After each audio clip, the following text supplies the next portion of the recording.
Patrice Kobangué, bonjour. Bonjour, Monsieur Masson. Alors depuis le 19 septembre, de graves événements se sont produits à Kinshasa et en RDC. Est-ce que c'était à prévoir? Ouais, c'était prévisible parce que depuis 3 ans déjà, la communauté internationale ainsi que le peuple congolais, les acteurs politiques réclamaient un dialogue pour apaiser les climats euh, des tensions fortes qui étaient le non-respect plutôt de la Constitution. Et chaque pas a fait que le gouvernement en place a changé de bord pour annoncer toujours ses défaillances par rapport aux finances, par rapport à l'organisation des élections. Et aujourd'hui, on arrive là, donc voilà les conséquences qui sont aujourd'hui catastrophiques pour le pays. On a quand même l'impression qu'aujourd'hui, l'organisation de l'opposition, ça se passe plutôt bien. L'opposition se soude, s'organise, s'unifie. C'est vrai ou pas? Est-ce que vous sentez poindre, je sais pas moi, le vent de la liberté, de la démocratie? Oui, plus que le peuple aujourd'hui parle d'un seul son de cloche. Il y a le rassemblement de partis politiques acquises au changement s'est réunie. Il y a d'autre côté, il y a aussi la dynamique de l'opposition qui évolue pour les changements. Et je pense qu'aujourd'hui, sur 100% du peuple congolais, 100%, peut-être bon, 2% de ceux qui sont pour le gouvernement clament encore qu'il y ait prolongation de mandat du président actuel. Mais 98% est derrière cette constitution qui réclame qu'il y a eu 2 mandats et il n'y aura pas 3 pour un président qui s'est présenté 2 fois. Le dialogue est définitivement enterré. Pour moi, je ne voyais pas la nécessité d'avoir ces dialogues, parce que d'autant plus qu'il y a la Constitution qui dicte les lois, les textes de loi qui régissent la République. Et si les gens se dérobent aujourd'hui de dire bon, nous allons au dialogue pour sortir un document qui va entériner le texte de loi et même marcher sur bafouer même le texte de la Constitution pour dire que avec ces documents, ils vont prolonger les mandats, ils vont organiser autrement les élections, ils vont faire tout ce qu'ils veulent par rapport à ça. Mais je pense que ce sont juste des gens qui pensent plutôt qu'ils peuvent se permettre de tout. Ils peuvent changer quand ils veulent, pendant que depuis 3 ans, le peuple demandait qu'il y ait dialogue pour qu'on envisage déjà les préparatifs des élections. En plus, qui dit dialogue dit qu'on est au moins deux, sachant que de l'autre côté, il n'y a pas de réponse. C'est un monologue, en fait, de la part de Kabila. C'est plus un dialogue.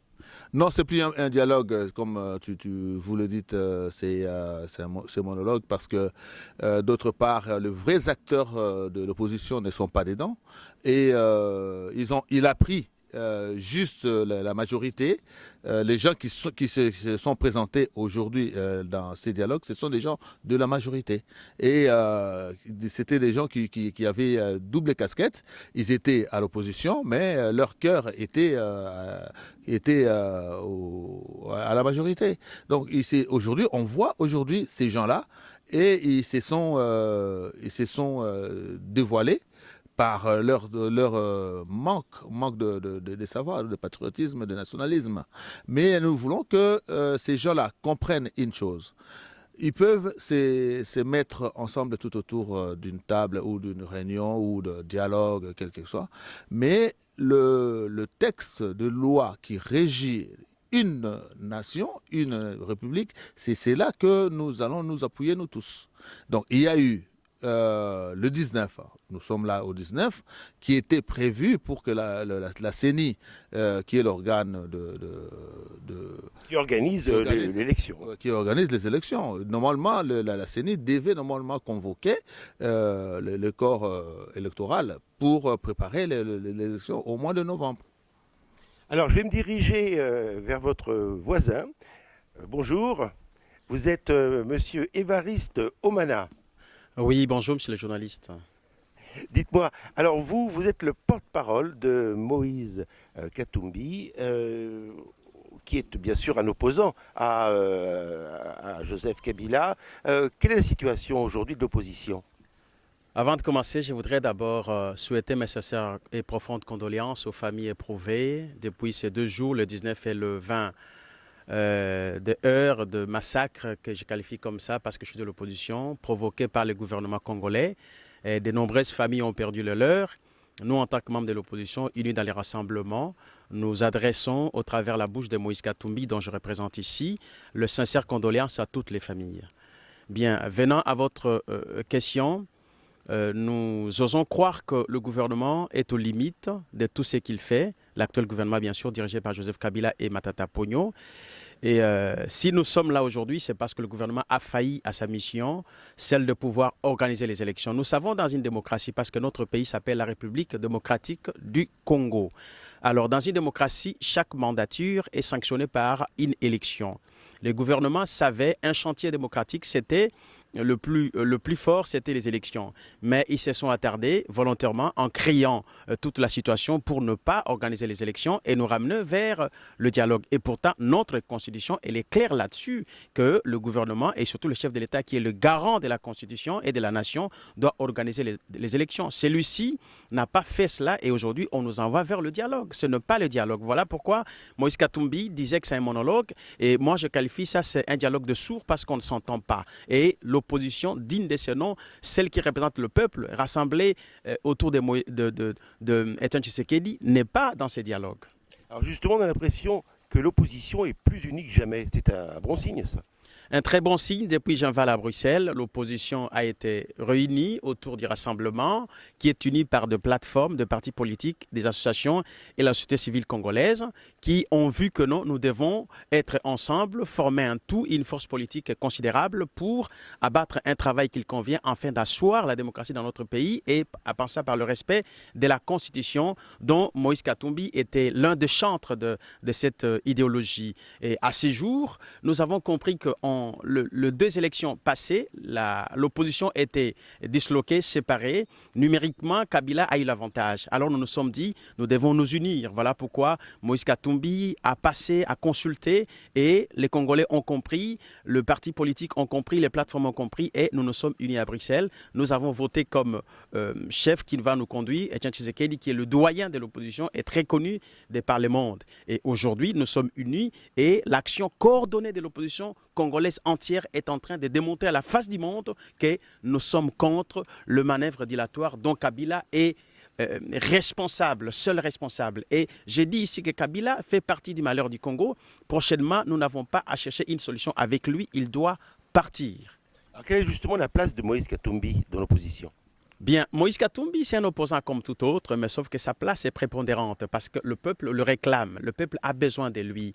Nous, les amis de Moïse Katumbi, nous, peuple qui suivons Katumbi, nous le présentons à ces jours comme l'oxygène politique qui viendra décrisper la situation politique au Congo.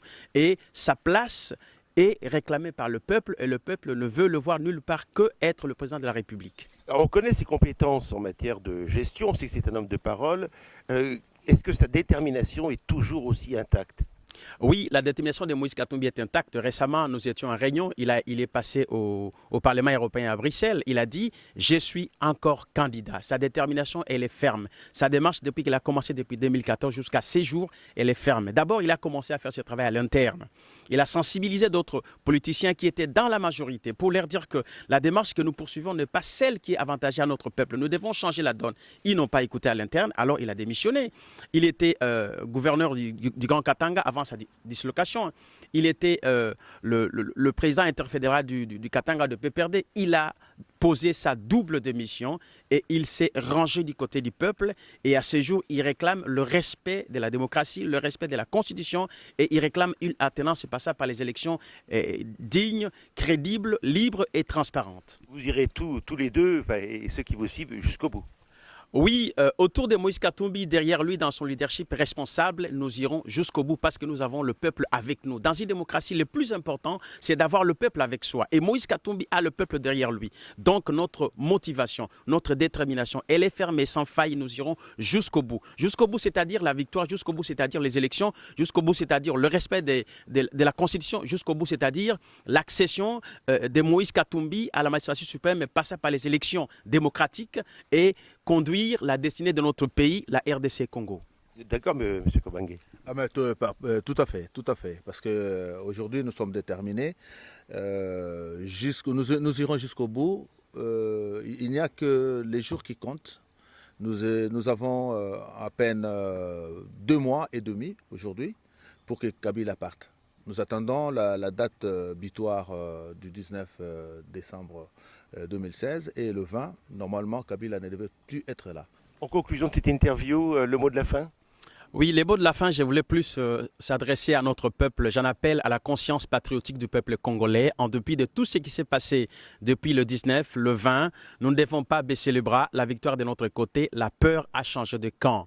Ce n'est pas cette milice ou ces armées étrangères que Kabila a fait venir au Congo pour massacrer le peuple congolais, le Sud-Soudanais, le Rwandais et le Burundais qui sont venus à des troupes morcelées pour venir massacrer le peuple congolais.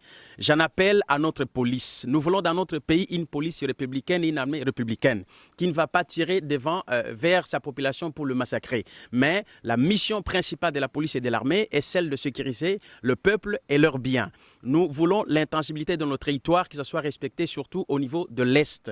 Et nous disons à notre peuple comme ceci, le message clair de Moïse Katumbi qu'il a parlé à la veille du 19 le 18 au soir. Le peuple doit se mobiliser. Tshisekedi a dit que le peuple se prenne en charge. Nous ne devons pas nous arrêter. Nous devons aller jusqu'au bout. Ceux qui sont tombés, ceux qui sont morts, les martyrs de la liberté, de la démocratie, leur sang ne doit pas couler en vain. Nous devons justifier leur sang pour accéder à la liberté, accéder à la démocratie et au respect de nos droits. Nous devons aller jusqu'au bout, ne pas nous arrêter. Et notre dernier mot est tous derrière Moïse Katumbi pour la victoire et pour la présidence. Je vous remercie.